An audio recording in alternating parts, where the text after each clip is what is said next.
বর্তমানে আমাদের দেশে অজ্ঞান পার্টির উপদ্রব বেড়ে গিয়েছে।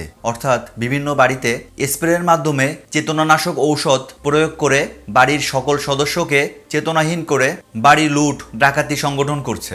আজকে আলোচনা করব এই অজ্ঞান পার্টি অর্থাৎ যারা চেতনানাশক ঔষধ ব্যবহার করে বাড়িঘর লুট করে সে সকল ব্যক্তিদের জন্য কী ধরনের শাস্তির বিধান রয়েছে। দৈনন্দিন মানুষের জীবনের সাথে সম্পর্কযুক্ত এমন প্রয়োজনীয় আইন সম্পর্কে জানতে আমার চ্যানেলটি সাবস্ক্রাইব অথবা ফলো করে রাখতে পারেন এবং আপনি কোন আইন সম্পর্কে জানতে চান অবশ্যই কমেন্ট করে জানাবেন। দণ্ডবিধি 1860 সালের 328 নং ধারায় এই ধরনের অপরাধের শাস্তির বিধান উল্লেখ রয়েছে। এখানে বলা রয়েছে কোনো ব্যক্তি যদি কোনো অপরাধ সংগঠনের উদ্দেশ্যে বিষ বা অপর কোনো বুদ্ধিনাশক ঔষধ বা নেশাজাতীয় দ্রব্য বা ক্ষতিকর ঔষধ প্রয়োগ করে তাহলে সেটি হবে একটি অপরাধ।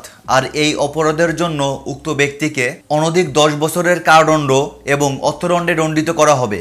অর্থাৎ এখানে যদি কোনো ব্যক্তি চেতনানাশক বা বুদ্ধিনাশক বা ক্ষতিকারক কোনো ঔষধ প্রয়োগ করে তাহলে তার জন্য এই শাস্তির বিধান রয়েছে।